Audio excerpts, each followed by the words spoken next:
ministérios estão terminando as atividades. Já é a terceira atividade só. E nós estamos agradecidos a Deus porque até aqui o Senhor tem abençoado, cuidado. E acompanhado um pouco da história da vida aqui de cada um, né? A gente tem visto como Deus tem cuidado de vocês também, como Deus tem abençoado, guiado até aqui. Estamos felizes. E estamos felizes, né? O sábado a gente teve um batismo tão bonito, né? Um momento tão especial, né? Para a Amanda, para nós também. E nós louvamos a Deus por essa oportunidade que nós tivemos de presenciar o batismo. Muito bem. Vamos fazer uma oração então para começar o estudo de hoje. Santo Pai que estás nos céus, é com alegria que nós viemos a Ti, na Tua presença, com o nosso coração cheio de gratidão, cheio de coisas boas pelas quais agradecer. E nós, Senhor, queremos colocar nas Tuas mãos as nossas vidas. Usa-nos, Senhor, como instrumento de Deus nesse mundo que tanto precisa de Ti. Usa-nos, Senhor, também como instrumentos para abençoar as outras pessoas, para guiar, aconselhar, para ser luzes e para ser mãos e braços Teus aqui na terra. Santo Deus, nós também pedimos nesse momento que Tu nos ajudes a entender a Tua palavra. Por isso envia o Teu Santo Espírito para que todas as dúvidas sejam tiradas do caminho e que assim, Senhor, possamos crescer no conhecimento da Tua palavra, mas também na fé. Em nome do Filho amado Jesus Cristo, agradecemos. Amém. Amém. Que bênção! Maravilhoso estudar as profecias. Eu imagino que para alguns o tema não ficou tão claro, não tenha ficado tão claro, devido a ser a primeira vez, passou por esse assunto e não é tão fácil assim, né? Envolve datas, envolve profecias, história, e às vezes dificulta um pouquinho para assimilar, mas de qualquer maneira a gente vai ampliando cada vez mais o conhecimento, né? A gente aprende um pouco aqui, aí mais à frente ouve novamente o tema e aprende mais um pouco, e assim conseguiremos ver a beleza desse tema, desse assunto do livro de Daniel. Algumas pessoas já disseram para mim, eu não vou à igreja, mas eu estou muito bem com Deus. Eu fico feliz por ele estar dizendo que fica bem, mas há uma interrogação: será que fica bem? Outra pessoa me disse: deixa o diabo vir que eu vou dar um carreirão nele. Eu falei assim: será que ele tem tanta capacidade assim? Foi uma senhora que falou para mim há um tempo atrás. Será que o ser humano tem tanta capacidade assim? Nós não podemos subestimar o poder do inimigo para atacar, para investir e dificultar o ser humano em chegar no céu. Por isso que Paulo, em Efésios capítulo 6, até falei aqui uma vez no primeiro estudo que eu dei, Efésios 6, que nós precisamos ter as armas, a verdade, a Bíblia Sagrada, a espada do Espírito, a oração. Então nós precisamos estar em contínua comunhão com Deus. Então nós vamos agora tratar do último livro de Daniel, do último capítulo do livro de Daniel, perdão. E aqui então eu gostaria de começar assim a fazer uma leitura desse capítulo. Mas antes da leitura eu queria só chamar a atenção de vocês para um ponto. Vocês já perceberam que cada livro de Daniel, são 12, cada livro começa falando de um rei que reinava. No ano terceiro, o capítulo 1 começa, no ano terceiro do rei Joaquim, veio Nabucodonosor da Babilônia e tudo mais, não fala assim? Aí no capítulo 2 não fala no ano tal de Nabucodonosor, aí trata de Nabucodonosor, sempre repetindo Nabucodonosor, capítulo 2, capítulo 3, assim por diante. Depois no capítulo 6 fala o rei Dario, no ano tal de Dario, fala de Belsazar. Mas no capítulo 12 não fala de nenhum rei da terra. Por que isso? Porque no capítulo 2 começa dizendo: naquele tempo se levantará Miguel, o grande príncipe. Levantará Miguel, o grande príncipe, o defensor dos filhos do teu povo. E haverá tempo de angústia, qual nunca houve, desde que houve nação até aquele tempo. mas naquele tempo será salvo o teu povo, todo aquele que for achado escrito no livro. Olha o destaque do capítulo 2, já não fala de um rei da terra, mas fala do rei do céu que vai se levantar a favor do seu povo. Vocês já pensaram nisso? Aqui Daniel então descreve, né, algo impressionante. Levantará Miguel, e Miguel nós não temos dúvidas como adventista do sétimo dia. Outros segmentos religiosos dizem que Miguel poderia ter sido um anjo, poderia ter sido o Espírito Santo, e dão várias interpretações para Miguel. Mas no contexto bíblico nós entendemos que Miguel é um nome de guerra de Jesus, que sempre vem numa hora difícil enfrentando Satanás e vence. Capítulo 12, Apocalipse capítulo 12 apresenta Miguel, uma guerra no céu, e Miguel guerreia contra Satanás, o diabo, Satanás, e Miguel vence. É o nome de guerra de Jesus. Apocalipse capítulo 12. Apocalipse capítulo 10, Daniel capítulo 10, nós estudamos aqui, até mencionamos na aula anterior, que o que aconteceu? Daniel ficou 21 dias tentando, orando e buscando o auxílio de Deus, e o anjo de Deus não pôde vir para ajudar Daniel. Você sabia que até a cruz o diabo teve muita força na terra? Mais força ainda. Até a cruz ele era chamado o príncipe dessa terra.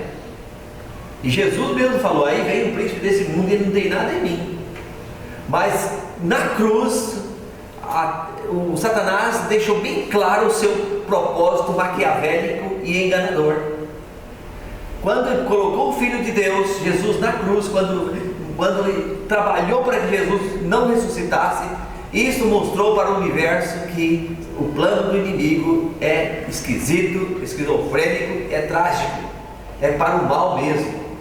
Então, até a cruz ele tinha esse poder de impedimento de um anjo, e precisou Miguel entrar em cena e segurar o príncipe do rei da Pérsia para o anjo vir ajudar Daniel. E agora aqui, esse capítulo 2 então mostra que os dias finais estarão cheios de dificuldades para a humanidade. Os dias finais estarão cheios de dificuldades, mas os fiéis de Deus darão passos para a eternidade. Amém? Amém.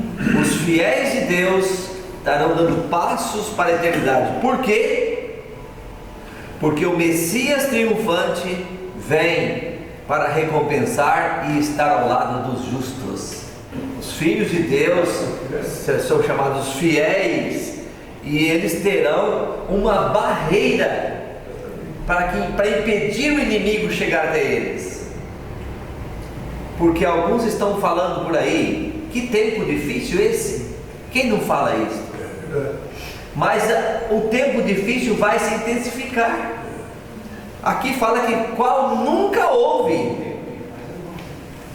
Mas tem um detalhe: vai ficar tão difícil a ponto de os cristãos não poderem viver na terra. E nessa hora Jesus vem buscar os seus. Então nós não passaremos as dificuldades sozinhos. E ai daqueles que passam sozinhos. Tem dificuldade, fica complicado demais. Mas quando nós passamos com Deus, nós podemos levantar a cabeça, porque Jesus disse: levantai vossas cabeças. Não é abaixar a cabeça e prostrar, não, é levantar a cabeça. E aqui então, vamos aqui a alguns destaques nesse ponto aqui. Nesse tempo, alguns intérpretes destacam aqui que é do tempo que segue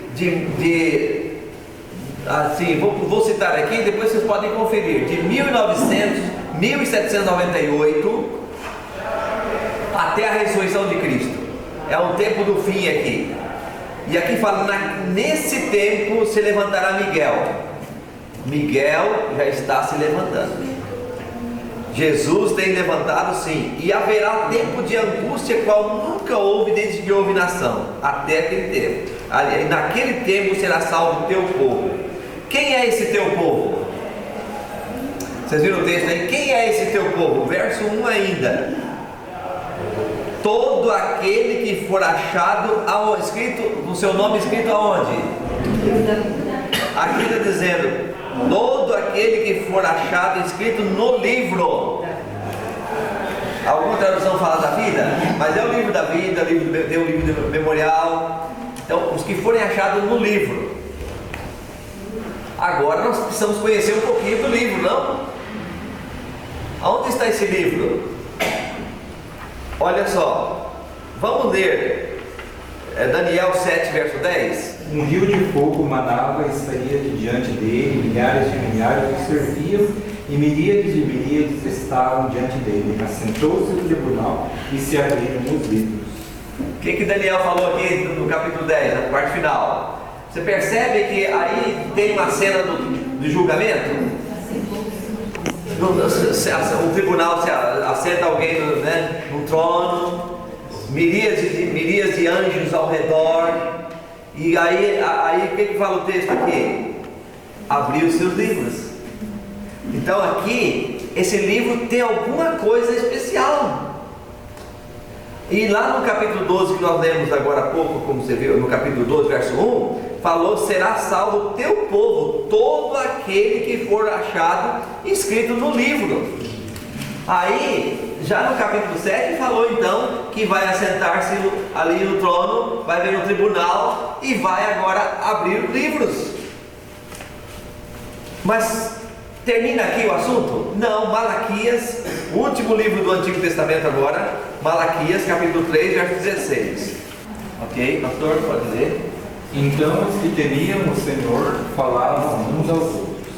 O Senhor escutou com atenção o que diziam.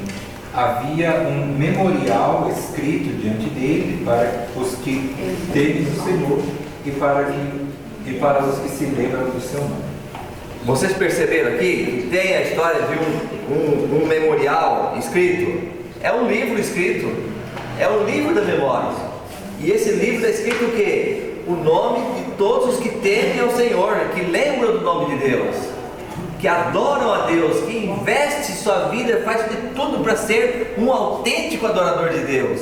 Por isso que a nossa fé, a nossa compreensão de Deus, ela deve ser mais profunda.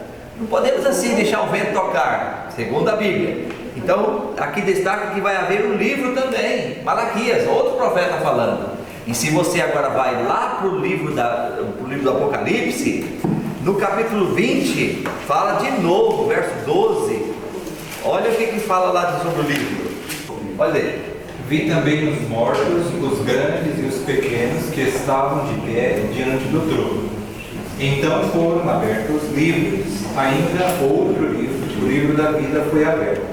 E os mortos foram julgados segundo as suas obras, conforme o que estava escrito nos livros. Você vê que o Apocalipse ajuda a esclarecer mais ainda? Exatamente isso.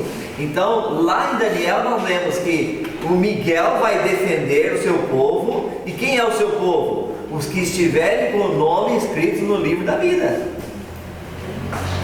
E aqui fala que todos serão julgados, grandes, pequenos, e os mortos, todos serão julgados. Agora, numa compreensão mais ampla, eu vou só destacar um ponto aqui. Ao você ler a Bíblia, você vai encontrar o seguinte, que o julgamento do povo de Deus começa antes do julgamento dos ímpios. Você está me entendendo? Então, por que isso? Porque você já pensou se chegar o dia que Jesus vai voltar e levar todo mundo para o céu, bons e ruins, justos e injustos, levar para o céu. Aí chegar lá, o ímpio não passou no teste, o nome dele não estava no livro e tal. Aí Deus vai falar assim, ó, o anjo chega para fulano e fala assim, ó, você não passou não, hein? Vai para baixo agora, cai para a terra. Não é assim não. É assim? Não é assim. Quando Jesus voltar, ele já vai ter julgado os justos.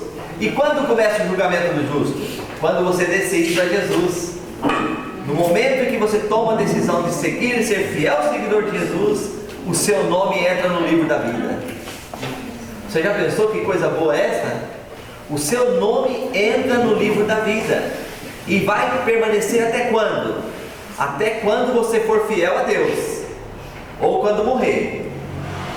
Se você for fiel a Deus sempre, seu nome vai estar sempre lá. E por ocasião da morte, o seu nome vai continuar até lá e depois da morte, morto, os mortos continuarão com o seu nome no registro do céu. Não sabem. Nós mortos o quê? Justos. Vocês estão me entendendo? Então, esta é a importância do livro do céu. E como são registrados lá o nosso comportamento, a nossa vida? Como é que é registrado lá? Todo dia vai um registro para lá através do nosso anjo da guarda. Você não tem um anjo da guarda? O seu anjo relator vai registrando lá no céu tudo. E aí, se você pede perdão a Deus, o pecado sai. Deus tira, limpa. Se você não pede perdão a Deus, o pecado continua ali, registrado. Até quando? Até o dia em que finalmente todos os justos salvos vão participar, porque Apocalipse 20 fala que nós reinaremos com Cristo. E aí que vai receber o galardão? O galardão que nós vamos receber vai ser quando Jesus nos levar para o céu, que já é um galardão. A vida eterna você já começa ali. E aí ficaremos no céu 1000 anos. E nós vamos participar do julgamento até dos anjos maus. Até dos anjos maus. Por isso o Coríntios fala assim: nós participaremos do julgamento deles, dos ímpios que não foram salvos. E você vai chegar para Deus e vai falar assim: Deus, por que o meu querido amigo, meu fulano e tal, que na terra era tão bom, ele não está aqui? Por que não está aqui? E por que aquele cidadão ruimzinho que estava lá na terra, incomodando tanta gente, ele está aqui? Jesus vai mostrar no livro, olha aqui o relatório. Até aqui fulano foi bem, mas a partir daqui ele me abandonou de vez. Ele fez isso comigo. Então, aí você vai dizer o quê? O Senhor é muito justo. O juiz de toda a terra faz a justiça perfeita. O juiz de toda a terra. Vocês estão entendendo? No próximo estudo nós vamos ver o capítulo 5 de Apocalipse. Lá no capítulo 5 menciona que o João, quando viu o cenário do livro, ele encontrou um livro escrito por dentro e por fora, e ninguém podia abrir o livro. E ele caiu em desespero, chorando. Aí de repente apareceu um dos anciãos que estava lá e disse assim: João, não chore, João, porque o leão da tribo de Judá venceu e ele é digno de abrir o livro. Aí quando João quer olhar para o leão da tribo de Judá, que é Jesus Cristo, ele bate o olho para olhar para Jesus Cristo, ele não vê o leão da tribo de Judá, ele vê o cordeiro que foi morto. E aí ele falou assim: eu olhei e vi o cordeiro. Ele não vê o leão da tribo de Judá. Isso mostra o que para nós? Que Jesus tem dois aspectos. Ele virá como o leão da tribo de Judá, como um leão, o rei do universo, para destruir aqueles que não aceitaram o seu caminho. Porque aí vai ter o julgamento final. E vai ser um ato de misericórdia de Deus a destruição dos ímpios. Porque você já pensou ser ímpio a vida inteira? É bom isto? Vocês estão me entendendo? É bom isso, é trágico. Então Deus vai falar assim: ó, por amor a você, você vai sair de cena, vai ter o fogo, vai queimar, mas não vai ficar queimando eternamente até acabar. Acabou, queimou. Então aí o leão da tribo de Judá e o cordeiro é semelhante. Eu vou citar aqui um outro exemplo. O exemplo do sol. Se você coloca uma pedra de gelo no sol calcicante, sol bem quente, e coloca também uma massa de cimento, o que o sol fará com o cimento e com o gelo? O gelo vai derreter e o cimento vai endurecer, não é assim? Da mesma forma, Jesus como leão vai destruir os que destroem a terra, e como cordeiro o seu sangue vai ser suficiente para resgatar todos os que aceitaram o seu sangue. Todos os que aceitaram andar com Cristo Jesus. Compensa andar com Jesus? Alguém tem dúvida disso? Quando a gente começa a entender, agora eu vou falar algo do meu coração. Quando a gente começa a entender o que significa a salvação de Jesus, a gente fala: Senhor, o que eu posso fazer mais para o Senhor? Porque tudo que a gente faz ainda é pouco. A graça foi demais, o plano foi perfeito. Então nada compensa enroscar a gente nessa terra. Compensa? nenhum empecilho deve impedir o nosso passo para Jesus. E tem que ser no dia que se chama hoje, que amanhã tudo certo. Vocês concordam comigo? Vamos voltar aqui para o texto? Pastor, número 2, verso 2 agora.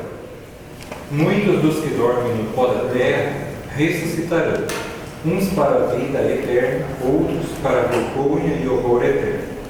Quantas ressurreições falam aqui? Fala o texto? Olha aí só. É o que? 12? Capítulo 12 de Daniel. E o verso 2, que o pastor leu. Muitos dos que dormem no pó da terra ressuscitarão. Uns para o quê? A ressurreição da vida eterna, e outros para o horror eterno. Sabe, irmãos, às vezes acontece conosco, como aconteceu com uma história. Dizem que é história, não história, mas eu vou contar aqui e vou tirar a aplicação. Dizem que no rio Mississippi, nos Estados Unidos, existia uma ponte, não sei se ainda existe, uma ponte móvel, que embaixo passa os trens, na parte de baixo passa trem, e a parte de cima passa carros. E tem a pessoa que fica na torre de comando, para descer na hora certa e para subir também na hora certa. Acontece que um dia, o cidadão que estava ali no comando, ele levou 2 filhinhos dele, bem pequenos, assim já com uns 3 anos, em torno disso, 4 anos. Levou para estar com ele, era um feriado e queria estar com os filhos. E ele em um momento percebeu que não era o horário de passar trem, e ele então manteve a ponte na parte superior para os carros passarem, e não passaria trem, e ele então desceu e foi lá próximo à plataforma onde a ponte abaixaria quando os trens iriam passar. E o que aconteceu? Em um momento ele recebeu a informação: um trem estará vindo e aí, com rapidez precisa baixar a ponte. E ele então precisou sair correndo e subir lá no comando para poder descer a ponte. E diz a história que ele fez o que ele fez. Existe até no YouTube um filme, uma gravação, um filmezinho, né, sobre um spot bem resumido sobre esse relato. E então ele disse para as crianças: vocês fiquem aqui, porque papai vai subir lá e vai abaixar aqui a ponte, e depois vem para brincar com vocês, tá bom? Tá bem, papai. Mas quando o papai chegou lá em cima, ele olhou para baixo e viu que um filho estava na plataforma onde a ponte ia baixar. E o trem já estava chegando. Na velocidade. E ele teve que abaixar a ponte. E gritava, não resolvia o problema. E ele então, com lágrimas nos olhos, abaixou a ponte. E aí salvou dezenas e centenas de pessoas do trem. Todos os passageiros, o trem ia passando, e ele agora ali dentro da cabine, gritando: gente, olha o que eu fiz por vocês, olha o que eu fiz. E muitos lá nem aí para a hora do Brasil, como diz o outro, né? Todo ali, olhando lendo jornal, batendo papo, e aí a dor no coração daquele pai. Ele estava querendo expressar a sua dor, falando: olha o que eu fiz por vocês, gente. Essa história ilustra o que Deus fez por nós, irmãos.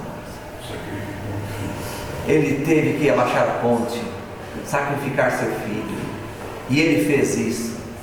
E agora ele diz: gente, olha o que eu fiz por vocês. E não são muitos que olham, muitos não estão nem aí.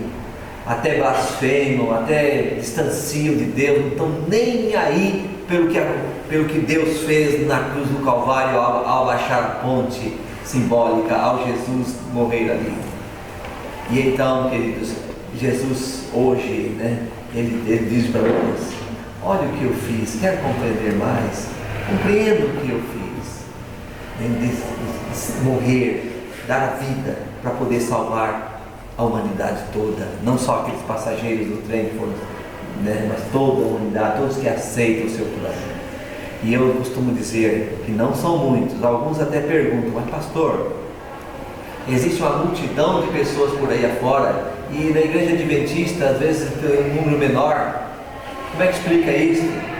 A Bíblia fala que a salvação não está com a maioria, você sabia? O que Jesus disse em São Mateus 7? Apertado e estreito é o caminho que conduz à salvação, e poucos passarão por eles. É um assunto de entrega, é um assunto de mudança de vida. Por isso é que Daniel fala que muitos serão ressuscitados, uns para a ressurreição da vida e outros para a vergonha eterna. Aí não vou entrar em detalhes aqui sobre quando Jesus voltar. Há estudos que mostram que vai haver uma ressurreição especial. Aqueles que transpassaram Jesus, os grandes, os acérrimos inimigos da verdade, alguns vão ser ressuscitados apenas para ver a glória de Jesus e morrerão para a vergonha eterna. Haverá um grupo que vai participar dessa ressurreição assim. Mas muitos, como o Apocalipse menciona, a grande massa da humanidade que não aceitou Jesus, vai estar reservada a segunda ressurreição, não segunda chance, porque existe essa interpretação de segunda chance. Essa aí não é bíblica. A segunda chance não, é a segunda ressurreição, para receber a sentença da morte eterna, não somente. E aí o texto continua dizendo, o que fala aqui o texto? Verso 3. Podemos ler? O 3, ó. Vamos ler juntos? Os que forem sábios, pois resplandecerão como o fulgor do firmamento, e os que a muitos conduzem à justiça, como a estrela, sempre e eternamente, como as estrelas, sempre e eternamente. Então, os que forem sábios, quem serão esses sábios? Quem é esses que forem sábios? Os que aceitam a Jesus, que tem um discernimento de Deus, os que aceitam a Cristo de todo o coração. Esta é a verdadeira sabedoria. Não é a sabedoria segundo o mundo, mas é segundo quem? Deus. Estes, e aqui ainda fala, os que a muitos conduzem para a justiça. É porque Deus quer que você conduza outros à justiça. Você lá na sua casa, você estuda a Bíblia com uma pessoa, com outra, fala de Jesus onde você vai, sempre sendo intencional. Sempre sendo intencional para exaltar o nome de Cristo para alguém, para evangelizar as pessoas que precisam. Então, este aqui vão resplandecer eternamente. Resplandecer eternamente. Você já pensou que maravilha isso? Irmão Flores, pode dar a sua contribuição. Todos nós aqui poderemos fazer parte desse grupo. Nós estamos aqui, no ano que vem essa classe vai continuar. Convide amigos para estar aqui.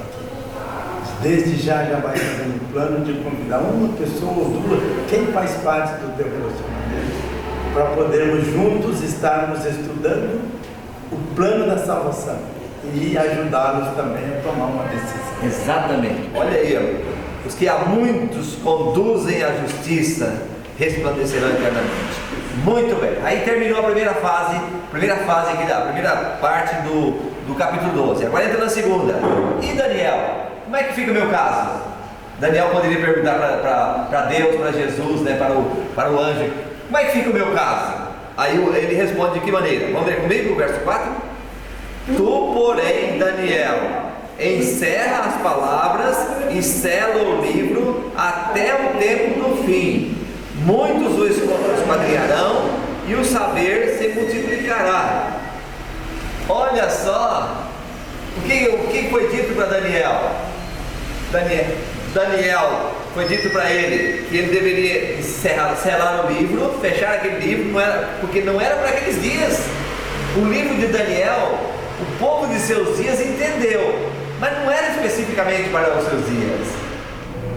E quando na verdade o livro de Daniel foi assim alvo de pesquisa por protestantes, várias partes do mundo, na Europa, Estados Unidos, o Daniel e o Apocalipse começou a ser assim ponto de pesquisa, o povo curioso quer descobrir as profecias. Quando é que começou isso?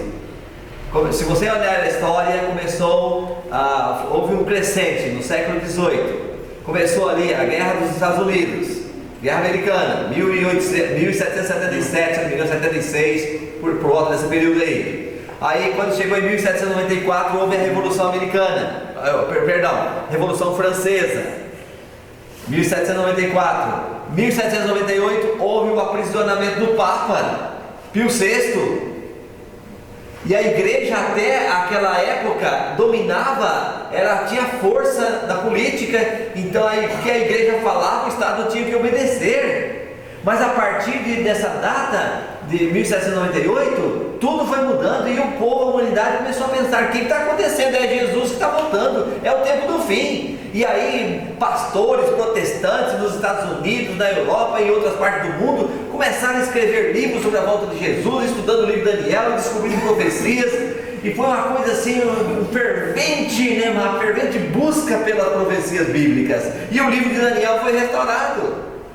E agora, em nosso tempo, esse livro também tem uma grande força, e aqui vai terminando, então fala que Daniel deveria deixar para o tempo do fim isto, né? Selar até o tempo do fim. Muitos esquadrinharão, quer dizer o quê? Muitos correrão de um lado para outro, querendo descobrir qual é a verdade, qual é o plano de Deus, em que parte nós estamos da história do mundo. Então muitos esquadrinharão, né? Muitos correrão de um lado para outro, e o saber se multiplicará. Meu Pai do céu, você já percebeu que o saber, a partir do ano 2000, por em torno disso, o saber assim, deu um crescente gigantesco?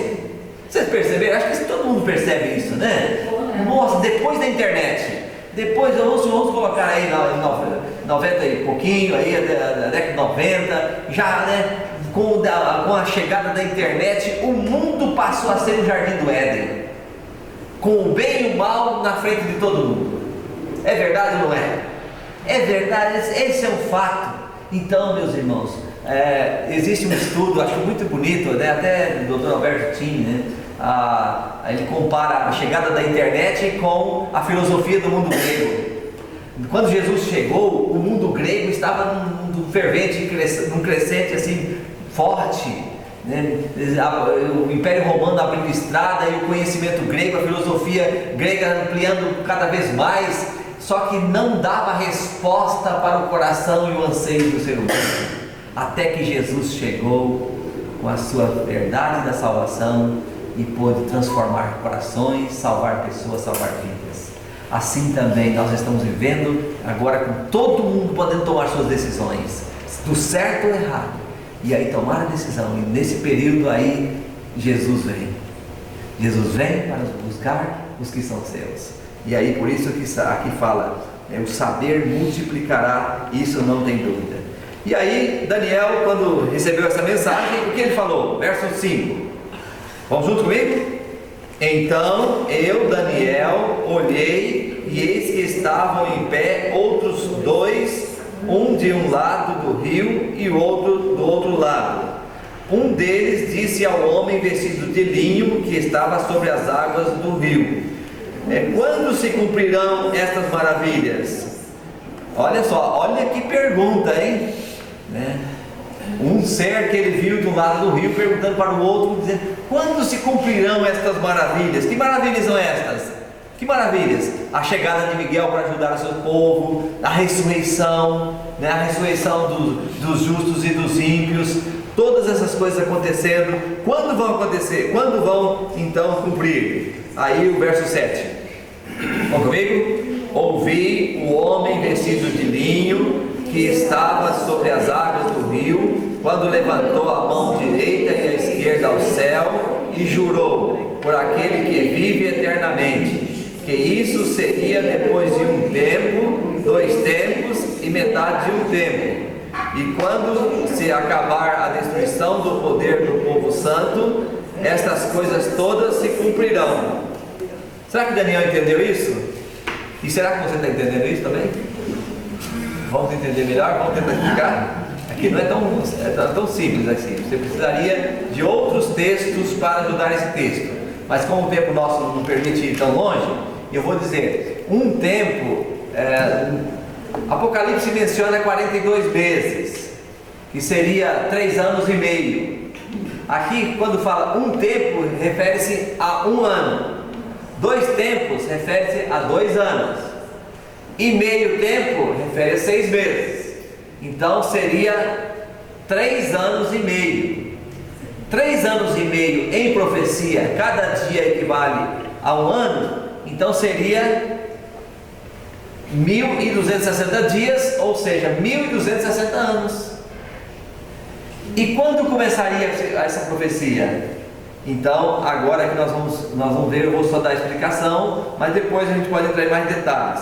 1.260 dias começaria em 538, quando Justiniano deu ao Papa o poder para ele dominar o Estado. A igreja, que era antes, a igreja era Roma pagã, passou a ser Roma papal, a partir de 538, e como Roma papal passou a perseguir os cristãos que não seguiam as tradições da igreja. Não é nenhuma crítica, eu estou citando aqui história. Eu amo os nossos queridos irmãos católicos. Só temos que entrar na profecia e ver também a história. A história menciona que a partir de 538, Roma cristã passou agora a dominar o Estado e perseguir os cristãos.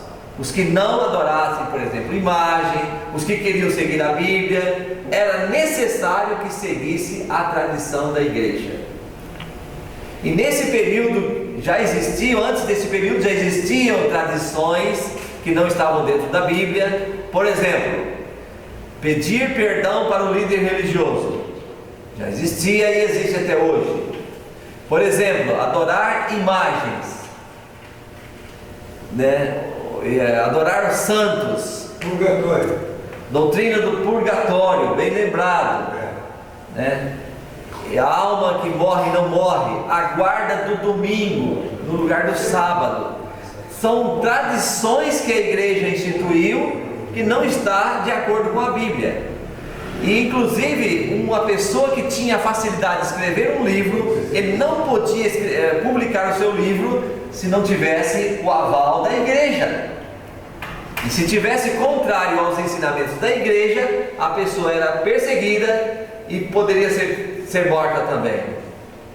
Inclusive, aí vem um período de escuridão, a época escura da história do cristianismo. E aí vem, por exemplo, os reformadores. Chega o período dos reformadores, depois de 538. Antes dos reformadores vieram os valdenses, que foram defensores da Bíblia, que não podia vender a Bíblia, nem textos da Bíblia para ninguém, nem falar da Bíblia, mas eles andavam com paletó e colocavam textos da Bíblia dentro do paletó. Quando conversavam com as pessoas, percebia que tinham um interesse em descobrir a verdade da Bíblia, então eles falavam mais assim diretamente a essa pessoa. Então foi um período bastante assim fechado para o estudo da Bíblia Sagrada. Aí o tempo passou, aí veio a Reforma Protestante. Na Reforma, Martinho Lutero lutou para que a Bíblia fosse implantada como meio para nós conhecermos a salvação. A venda de indulgências, comprar espaço no céu, através de indulgências, você compra títulos no céu, para você não morrer, você vai para lá. Então, coisas assim, que não tem nada a ver com a Bíblia, apareceu nesse período. Até 1798 foi uma perseguição intensa. Inclusive, a era do iluminismo, quem já estudou o iluminismo, a era da razão que fala, o que aconteceu? A religião que era predominante, a romana, ensinava as pessoas, mas o ensino não dava resposta bíblica para o ser humano. O ser humano ficou no incógnita. E com isso então veio o iluminismo. Fala assim, o iluminismo falando o quê? Esquece da religião, esquece da fé e vamos só pela razão. Se for provado pela razão, aí tem sentido, aí vale. Mas a religião fica de lado. Então o iluminismo veio substituindo a religião que estava, no caso, corrompida. Depois então eles surgiram de 1798, e aí cumpre esse período. Até quando? Depois de um tempo, 2 tempos e metade de um tempo, ou seja, 1.260 dias, que daria então, que cumpriria em 1798. Agora o verso 8 continua a descrição falando o quê? Eu ouvi, porém não entendi. Então eu disse: meu Senhor, qual será o fim dessas coisas? Ele respondeu: vai, Daniel, porque estas palavras estão encerradas e seladas até quando? Tempo do fim. Então no tempo do fim iria esclarecer os cristãos, iria compreender. E aí continua o verso 10: muitos serão purificados, embranquecidos e provados, mas os perversos procederão perversamente, e nenhum deles entenderá, mas os sábios entenderão. Então quem vai entender as profecias de Daniel, de Apocalipse, até da própria Bíblia? Aqueles que estudam a palavra de Deus, né? Aqueles que estudam a profecia. Como é que é, irmã? Aqueles que estudam a palavra de Deus. Aqueles que estudam a profecia são considerados sábios. Esses vão... E vão compreender. Por isso que eu tenho o costume de dizer que a Bíblia e as profecias bíblicas são livros, é um livro, a Bíblia é um livro, né, que contém nela profecias, histórias e tudo mais. É um livro que confunde qualquer sábio, mas qualquer criança pode entender, dependendo do espírito que busca. Você concorda com isso? Então, o mais simples ser humano pode entender a profecia bíblica, entender a Bíblia, se ele tiver com o Espírito de Deus com ele, o Espírito Santo com ele. Mas qualquer sábio, por mais sábio que seja, vai ficar confuso diante das letras que está da Bíblia Sagrada, que está na Bíblia Sagrada. Que coisa impressionante, né? E Jesus então até referiu a isso também.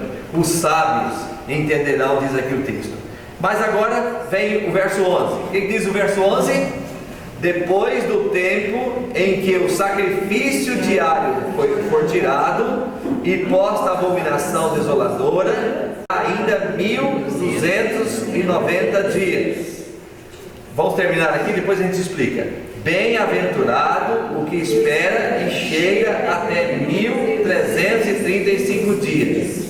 Amém? E tu, porém, segue o teu caminho até o fim, pois descansarás, e ao fim dos dias se levantarás para receber a tua herança.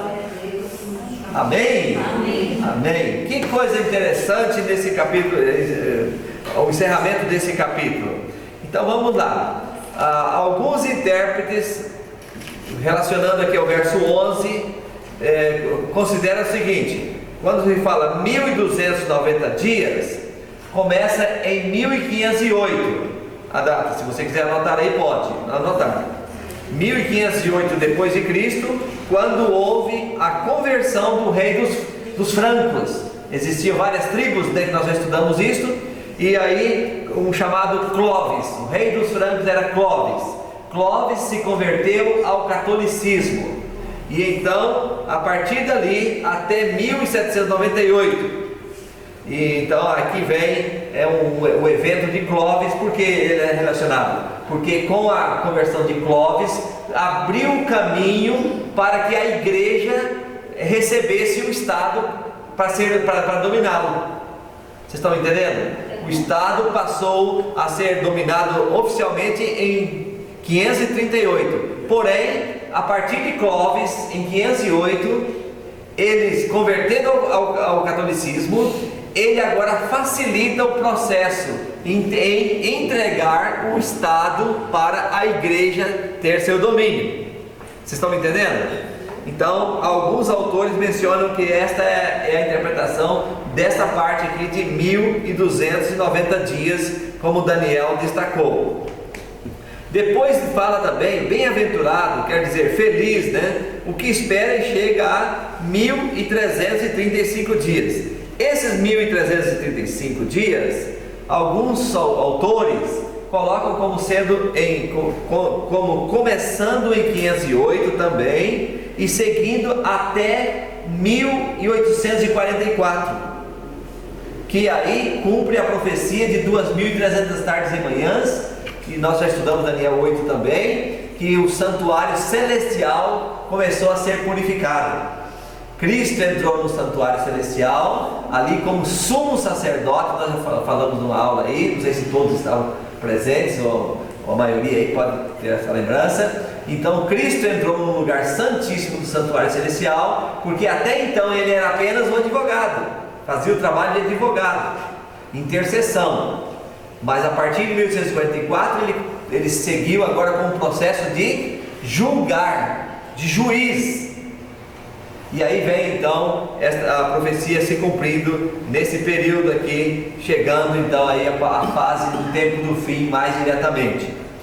Então, irmãos, assim nós vemos que o capítulo 12 termina mostrando para Daniel a certeza de que ele iria dormir, que ele iria descansar no tempo dele, e que ele então ia ficar descansando. Segue o teu caminho até o tempo do fim, pois descansarás e ao fim dos dias te levantarás para receber a tua herança. Então Daniel, é possível que ele esteja esperando ainda na sepultura a herança dele, assim como você e nós hoje estamos vivos, mas se morrermos, os justos, se formos justos, nós estaremos aguardando a recompensa no céu. Inclusive lá no livro de Hebreus, por que nós falamos isso também? Aqui o texto falou, bem-aventurado, né? Aqueles que seguem até 1335 dias, e depois fala, tu porém segue o teu caminho, descansarás, e ao final dos dias, no tempo do fim, você vai levantar para receber a sua recompensa. E aqui no livro de Hebreus, capítulo 11, ele menciona o seguinte, capítulo 11, verso 39, fala assim: ora, todos estes que obtiveram bom testemunho por sua fé, não obtiveram, contudo, a concretização da promessa, por haver Deus provido coisa superior a nosso respeito, para que eles, sem nós, não fossem aperfeiçoados.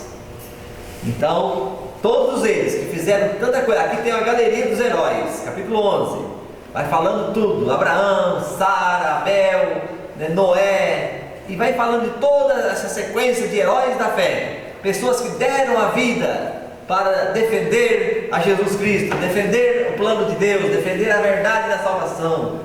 Agora, o texto termina dizendo que eles obtiveram bom testemunhos por sua fé, não obtiveram, contudo, o quê? Bom testemunho eles obtiveram enquanto tinha vida, mas eles não obtiveram o quê? A concretização da promessa. Por que eles não obtiveram? Porque o texto fala que, aqui diz, por haver Deus provido coisa superior a nosso respeito, para que eles, sem nós, não fossem aperfeiçoados. Então eles serão aperfeiçoados, mas estarão conosco. Conosco quero dizer, os que estão com a bandeira de Deus no coração, de verdade, de verdade. Cristianismo verdadeiro e autêntico. Agora não é o que eu falo apenas, é o que eu vivo, é o que eu vivo, que muito interessa para Deus, né? Então Deus pergunta, tudo bem, você fala que é meu, né? Me segue, fala, mas cadê a sua vida? A sua vida testemunha do que você fala? Do que você conhece? Isso é o que quer, Deus quer esse caminho, né? Mas irmão Flores, novamente aí, eu agradeço a participação, pode falar. Quem foi Abel? Quem foi Abel? Deve ser sacrifício, né? Sim. E agradou a Deus. Exato. Abel foi um dos filhos de Adão. Sim, sim. Então nós podemos imaginar que Adão e Eva não receberam ainda a recompensa deles, porque Deus está aguardando o momento em que nós nos preparemos e aguardemos junto com eles a recompensa que será para toda a humanidade, todos aqueles que aceitarem o plano da salvação. É lindo isso. Antes de Abraão, os nossos primeiros pais, Adão e Eva e os seus descendentes, e nós estamos aqui, descendentes de nossos primeiros pais. E eles vão herdar a recompensa junto conosco. Ele é justo, além de ser amoroso, ele é justo também. Ele é muito justo. Às vezes a gente não entende tanto, né? A mente da gente é limitada. Mas eu sempre gosto de mencionar, porque alguns reclamam: ó Deus, não foi justo. Olha só, eu vou citar aqui o exemplo, não sei se eu já citei outra vez, né? Olha só, Deus, estava na estrada 2 carros, um de um ímpio e um de um justo. E na estrada houve um acidente, os 2 carros bateram, e o justo foi morto, e o ímpio continua vivão na vida boa. Não parece ser injusto? Mas vamos olhar na ótica de Deus. Deus poupou a vida do ímpio e o justo foi morto, mas aquele justo, quando a Bíblia fala, bem-aventurados os mortos que morrem no Senhor. Por que bem-aventurados? Por que feliz? Feliz os mortos? Porque a pessoa que morre com Deus, o diabo não mexe nela mais. Morreu, acabou. Satanás não mexe com a vida, porque não tem vida, então acabou, pereceu, virou pó. Satanás não tem mais nada com o que mexer. E essa pessoa que morreu, então, que é justa, agora só vai acordar, como se você estivesse dormindo. Você acorda e durante o sono você não lembrou de nada, mas você acordou. E assim você acorda na ressurreição. E você acorda para o seu anjo dizer: filho, teu pai te chama, Jesus te chama. Vamos, você pertence aos salvos. Encerrou. Você não vai dizer mais nada, nem pedir misericórdia de ninguém. Deus, pela graça dele, você já aceitou quando tinha vida. Agora já está a sentença. Só vem para dizer: você recebeu a sentença. Mas é a história do ímpio. E o ímpio que ficou vivo? O tempo passou e ele, não é que ele se converteu? Pois é. Deu a chance e ele se converteu com vida. E agora Jesus vem e leva os 2 para o céu. Aí os 2 se encontram lá e lembram do episódio, do acidente. E um vai falar com o outro. O ímpio pode dizer, né? Olha, eu agradeço de coração a Deus, porque não me levou naquele acidente. E então eu pude aceitar mais tarde. E hoje eu estou aqui no céu contigo também, pela graça de Jesus. Maravilhoso isso, não é não? É o caso do Estevão e Paulo, né? Exatamente. Exatamente. De Estevão, de Paulo, de Isaías e Manassés, né? Isaías, por exemplo, o profeta Isaías, o rei Manassés, foi por volta aí de 686, 685 a 684, nesse período ali. E o Manassés colocou o profeta Isaías dentro de uma tora de madeira e cerrou o meio a tora, com o profeta dentro. Foi cerrado junto com a tora. Por isso que Hebreus fala que foi cerrado ao meio, referindo-se a Isaías. E aí mais tarde Manassés se converteu. Só que ele precisou de, acho que foi ele que foi colocar um gancho, né, uma argola no nariz para puxar, né, foi levado cativo, escravo. Aí ele sofreu muito, se arrependeu e se tornou um rei, agora uma pessoa de Deus. Que coisa impressionante. Paulo também, e Estevão, né? Paulo e Estevão. Paulo participou ali, segurou a roupa, foi a roupa de Estevão, né, que foi dada para ele, a capa de Estevão, participou tudo, aplaudindo a morte de Estevão sendo apedrejado. Acontece que mais à frente um pouquinho, Paulo encontra-se com Jesus de Nazaré no caminho de Damasco, e aí se tornou o grande apóstolo Paulo. Ele passou a dizer: para mim o viver é Cristo e o morrer é lucro. Entregou totalmente a sua vida para Deus. Queridos, Como foi a morte dele, pastor? a morte de Paulo, Pode contar para o grupo aí? então, a morte de Paulo deve ter sido por volta do ano 67 depois de Cristo. Ele foi em Roma, e eu até estive lá em 2018 e tive o privilégio de visitar a prisão onde Paulo ficou preso. Mas a história menciona que havia um cepo de madeira, e colocaram Paulo algemado, com os braços e os pés algemados, e um outro cepo mais alto e o outro mais baixo. Colocou o corpo dele aqui e deixou a cabeça para o lado de fora. E aí então veio o soldado e cortou a cabeça dele aqui e caiu nesse cepo de baixo. E assim sua vida foi ceifada. mas ele estava pronto, ele disse que estava pronto e ele escreveu a última carta a Timóteo, né? A última carta, um pouquinho antes da morte, e ele disse o seguinte: gente, combati o bom combate, completei a carreira e guardei a fé. Já agora a coroa da justiça me está guardada, não somente a mim, mas a todos que amarem a sua vinda, a qual o Senhor, o reto juiz, me dará naquele dia. E assim ele termina o seu livro, sua carta escrita e a sua vida. Queridos, que Deus abençoe a você. Talvez eu me encontre, não sabe os meandros da vida, mas eu não posso, talvez me encontre nessas férias, ou não sei o que pode acontecer conosco, mas uma coisa é certa: nós estaremos bem se nós estivermos bem seguros na mão de Deus, fazendo a vontade dele. E eu sei que esse é o desejo do seu coração. Vá em paz e coloque em prática aquilo que Deus colocou na sua vida. Amém? Acabou, gente. Vocês acreditam que acabou? Que pena, né? O livro de Daniel foi fascinante do início até o fim. Ali a gente vê o plano de Deus por detrás da história, que ele não abandona os seus filhos, e Daniel foi um exemplo disso, né? Nós vemos hoje que Deus faz tudo, né? Tudo para salvar cada um de nós. A gente só precisa responder. Como é que a gente responde? Diariamente. Em decisões pequenas da vida, mas também em decisões grandes, né? Deus abençoe cada um de vocês. Vamos colocar de pé, vamos orar? Santo Deus, mais uma vez nós agradecemos pelo estudo da Tua Palavra.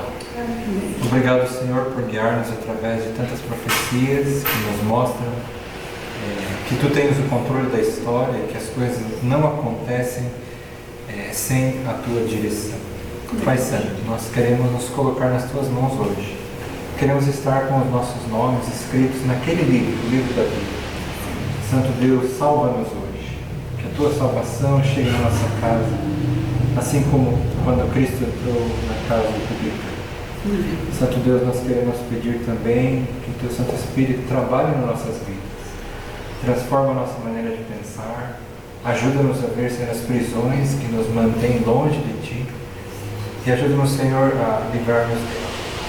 Pai Santo, obrigado também pelo sacrifício de Jesus Cristo, que nos dá a oportunidade de vida eterna hoje, que nos dá o perdão e que nos dá a certeza da salvação e do tão aguardado retorno do Teu Filho Jesus. Amém. Pai Santo, nós queremos estar entre os salvos aquele dia. Por isso, Senhor, nós Te rogamos hoje, entre no nosso coração. Amém. Fica lá dentro. Em nome do Filho amado de Jesus pedimos. Amém.